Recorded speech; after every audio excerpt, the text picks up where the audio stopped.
What is going on? You know what day it is already. It is Flex Friday. So today I'm gonna go over the rower. It's a really awesome piece of equipment. We love it. You can get a really good workout on it. So I'll just show you a few tips on how to effectively use the rower. So first thing, you want to get your feet in the feet holster things right here.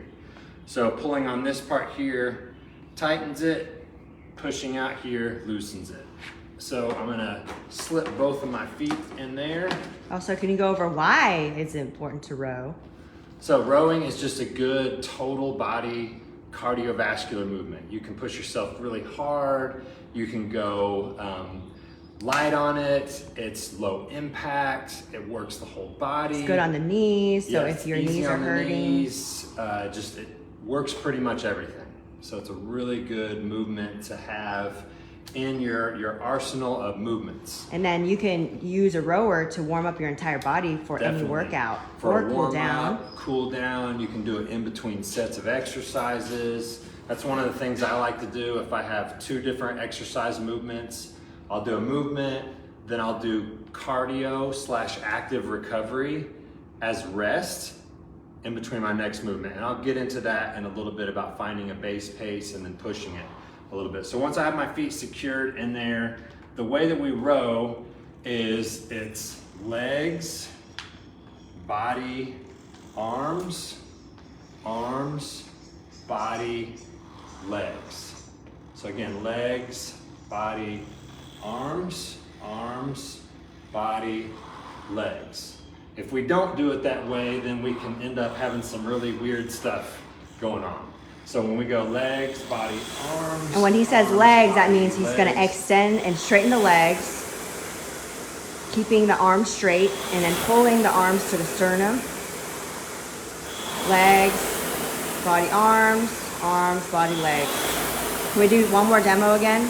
So the legs are bent, Legs. arms are straight. Now we extend those legs. Body. Now the body tilts Arms. backwards. Now he bends the arms, Arms. keeping the legs straight. Now we get the arms Body. straight. Now we Legs. bend the legs. And we also want to make sure we're keeping the back nice and flat. We don't want the back to be rounded. When we pull, we want to have a nice, good flat back. Almost like when we're deadlifting.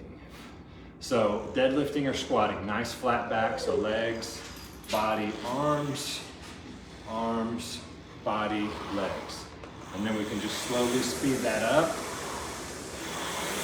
And so as you get this movement pattern down, you can be watching on the display. Let me see, adjust it here.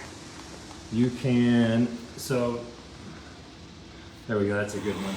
So that second number down is the average 500 meters, the average time it will take you to complete 500 meters. So what I would encourage you to do once you get the mechanics of this movement down is to just find a pace right now that you can do comfortably, that you can talk. It's a pace, like if you wanted to, you could do it for 5-10 minutes.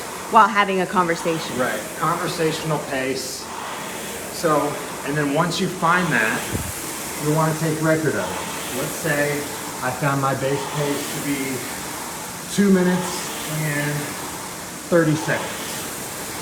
Okay, once I find that, that's something I can do as a warm up.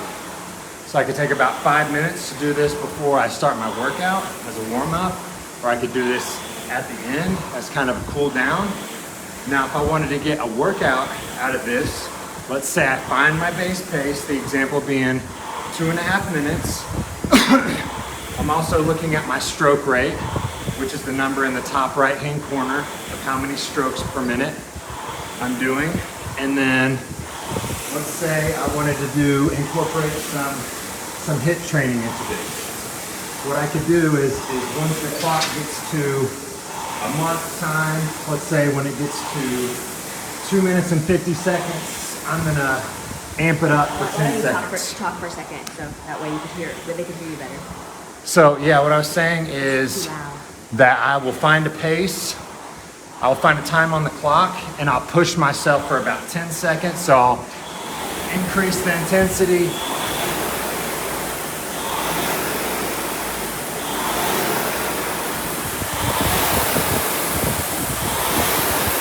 And then I will return back to that base pace until I catch my breath. So that's why it's important to establish that base pace first. So then when you have like a 10 or 15 second bout of pushing yourself harder, you know what number to return to until your breathing returns to normal. Normal being how it was when you establish that base pace. And then as soon as it returns to normal, you can do another 10 or 15 seconds of a higher intensity level. Again, then after that, return back to that base pace. And doing that over the course of about 10 minutes can really get you a great workout. So some of the benchmark workouts for a row to measure is the amount of time it takes you to do a 500 meter, the amount of time it takes you to do 1,000 meters, 2,000 meters, 5,000 meters. If you really want to challenge yourself, 10,000 meters. So there's just so many things that you can do with the rower. It's a really good piece of equipment to add to your workouts if you have access to one.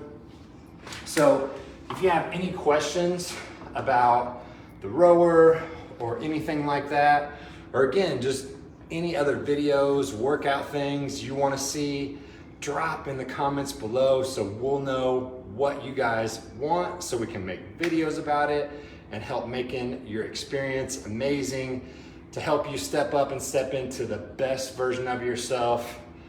Flex Friday. We'll talk to you soon. Have an amazing week.